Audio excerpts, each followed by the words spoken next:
Halo semuanya, selamat datang di podcast kelompok 4. Di episode kali ini kita bakal ngobrol santai tentang PT teman kopi kita atau PT TKK yang lagi mengalami perubahan besar nih. Nah, aku di sini nggak sendirian, udah ada teman-teman semua nih. Halo semuanya. Halo Dika. Halo semuanya, semoga obrolan kita nggak bikin ngantuk ya. Halo juga, jujur aku udah baca kasusnya sampai 2 kali, tapi masih bingung. Ini benar-benar wakilan kita sih sebagai mahasiswa. Udah baca tapi otaknya bilang nanti aja dipahami pas hari satu. Tenang Din, kita bahas pelan-pelan aja. Oke, kita mulai topik pertama nih. Menurut kalian, kenapa sih PT TKK ini butuh gaya kepemimpinan yang tepat? Aku pikir tinggal bilang ke karyawan, ayo semangat kerja, selesai. Kalau semudah itu mah tugas kita nggak sampai belasan halaman. Karena perubahan yang terjadi cukup besar. PT TKK berubah dari sistem make to order menjadi make to stock. Jadi perusahaan harus bisa merencanakan produksi sebelum ada pesanan. Semua divisi harus saling bekerja sama.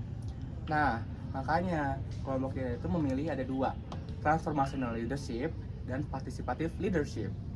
Bedanya apa sih?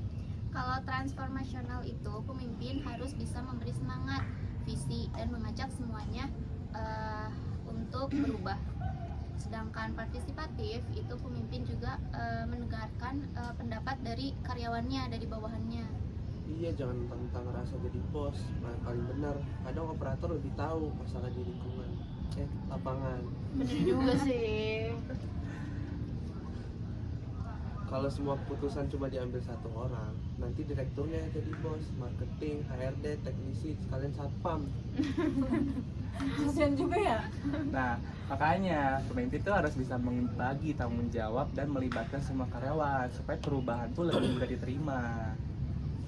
Nah, sekarang kita masuk topik kedua nih, yaitu tantangan perubahan berdasarkan teori Kurt Lewin.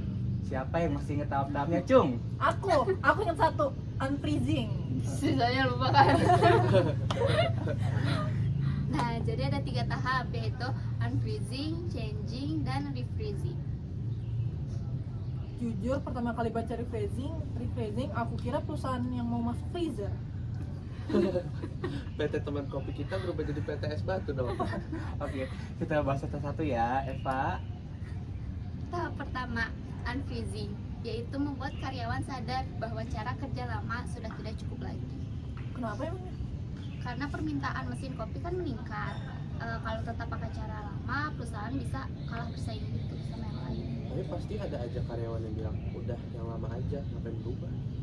Iya, tugas sama baru. kayak mahasiswa dikasih tugas baru langsung bilang, "Bu, yang kemarin aja belum selesai."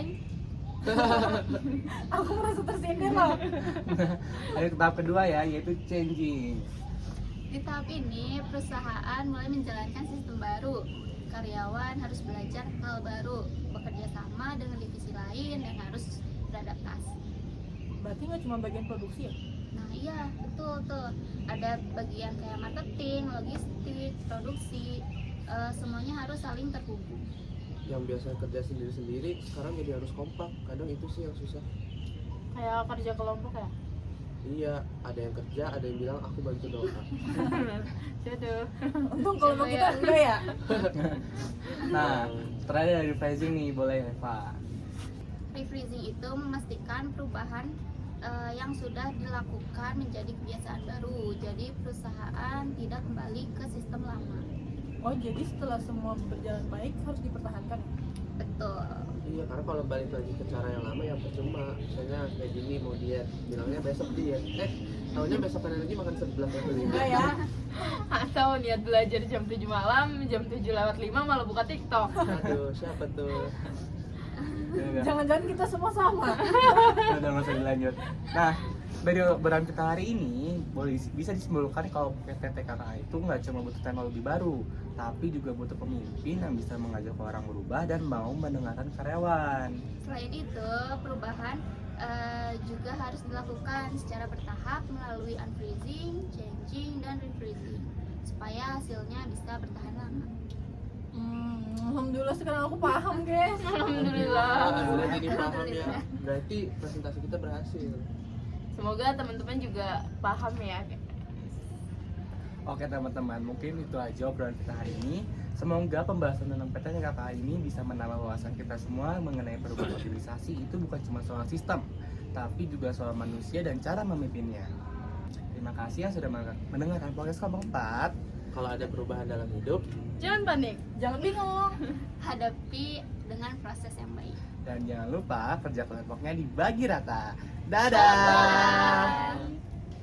Semuanya sementara, kita di ujung cerita. Ini butuh gaya kepemimpinan kepemimpinan. Pemimpinan. Gitu. Perubahan.